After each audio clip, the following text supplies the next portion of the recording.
ജയിലെന്തോറ്റി? ആ ഭാര്യയ്ക്ക് ധൈര്യം കൊടുക്കാൻ വേണ്ടിയിട്ട് ലേബർ റൂമിൽ കയറിയത്.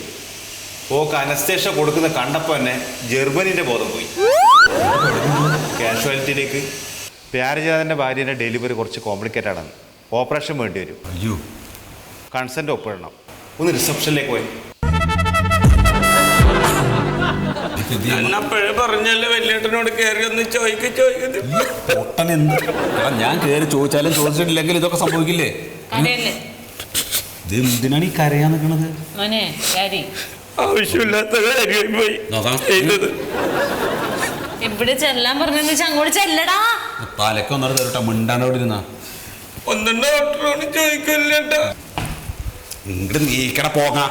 ഞാൻ അവിടെ പോയിട്ട് ഒപ്പിടൊക്കെ വേണ്ടി വരും. നീയാണ് ഭർത്താവ്, ഞാനല്ല. ഇന്നലെ എന്നോട് തന്നെ ഇതൊക്കെ പറയണം. ചേട്ടനാണ് ഇട്ടാ പോലെ.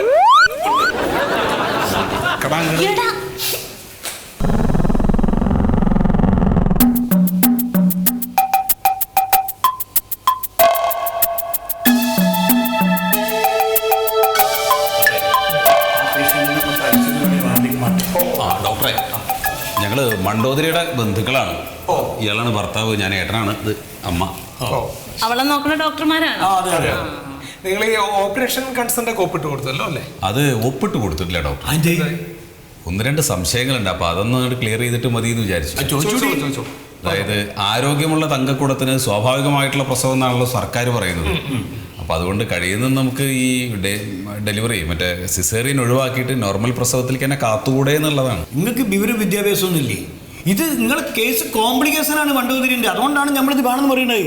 ആ പറഞ്ഞു കൊടുക്കുന്നത് ഇത് ഇപ്പോഴത്തെ ആ കുട്ടിയുടെ ഇപ്പോഴത്തെ പൊസിഷൻ അനുസരിച്ച് നമ്മൾ എടുത്തൊരു തീരുമാനമാണ്. അല്ല ഡോക്ടറെ, അതിപ്പോ ഈ സിസേറിയൻ ഒരുപാട് കൂടി വരുന്നു ആശുപത്രികളിൽ എന്ന് പറഞ്ഞിട്ട് പത്രങ്ങളിലൊക്കെ ഒരുപാട് കാണുന്നുണ്ട്. അപ്പൊ അങ്ങനെ ഒരു ആശങ്ക ഉണ്ട് അതിന്റെ. ഇത് ഈ പത്രക്കാർക്കും വാർത്തകളിലൊക്കെ എന്ത് വേണമെങ്കിലും പറയാം. ഇതിപ്പോ നിങ്ങളെ പോലുള്ള ആളുകൾ തന്നെ, ഇത് പറയുന്ന ആളുകൾ തന്നെ ഈ കുട്ടിക്ക് എന്തെങ്കിലും സംഭവിച്ചു കഴിഞ്ഞാൽ നിങ്ങൾ ഡോക്ടേഴ്സിന്റെ കോളർ പിടിക്കും അല്ലേ?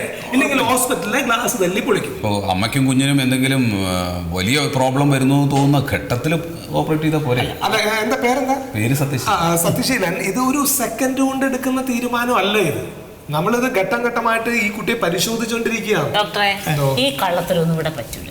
ഞങ്ങളുടെ അടുത്ത് പറ്റൂല. നിങ്ങൾക്ക് പൈസ വേണമെങ്കിൽ ആ കാര്യം പറഞ്ഞാൽ മതി. അല്ല മിണ്ടാക്കടാ, പറയണ്ടേ? അല്ല, ഇത്രയും നാളും നിങ്ങളുടെ ആശുപത്രിയിൽ കയറി ഇറങ്ങിയല്ലേ ഇവനും അവളും അല്ലേ? അപ്പൊ നിങ്ങൾക്ക് എന്താ മനസ്സിലായി? കൊടുക്കാവുന്നതിന്റെ ഏറ്റവും നല്ല ട്രീറ്റ്മെന്റ് ആണ്. പിന്നെ എന്താ ഇങ്ങനെ വന്നത്? നിങ്ങളെ എല്ലാ മാസവും ഇവിടെ വിളിച്ചു വരുത്തി ആ കൊച്ചിന്റെ മിണ്ടാതിരിക്കാൻ. ഞാൻ പറയട്ടെ ഇല്ല, എനിക്ക് ഇങ്ങനെ പറയാൻ അറിയാൻ പാടുള്ളൂ. നിങ്ങൾ എല്ലാ മാസവും വിളിച്ചു വരുത്തി ആ പെങ്കൊച്ചിന്റെ വയറ്റ് തോര മിഷ്യൻ പിടിപ്പിക്കുക, വിഷമുള്ള ഗുളിക തിന്നാൻ കൊടുക്കുക ചെയ്ത. ഇതൊന്നും നോക്കണ്ടായിരുന്നു. അല്ല, പറയട്ടെ, ഇത് പറഞ്ഞ് മനസ്സിലാക്കൂ. ഇത് എന്താ കാര്യം വെച്ചാല് ആ കുട്ടിക്ക് ആവശ്യമായിട്ടില്ല, എന്റെ കുറവുണ്ടായിരുന്നു, അതിനാണ് ആ ഗുളിക. ഡോക്ടറെ, ഇതേ ഇപ്പോഴല്ല ഈ പ്രസവം എന്ന് പറഞ്ഞ സംഗതി ഇപ്പൊ ഉണ്ടായതല്ല. ഞാൻ 5 പെട്ട, നിങ്ങൾക്ക് അറിയാമോ?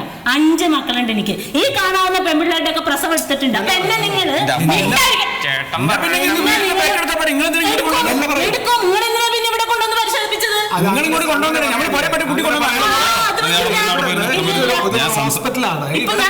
പറയാൻ പറ്റുള്ളൂ. ഞങ്ങളോളെ കീറി മുറിക്കണില്ല.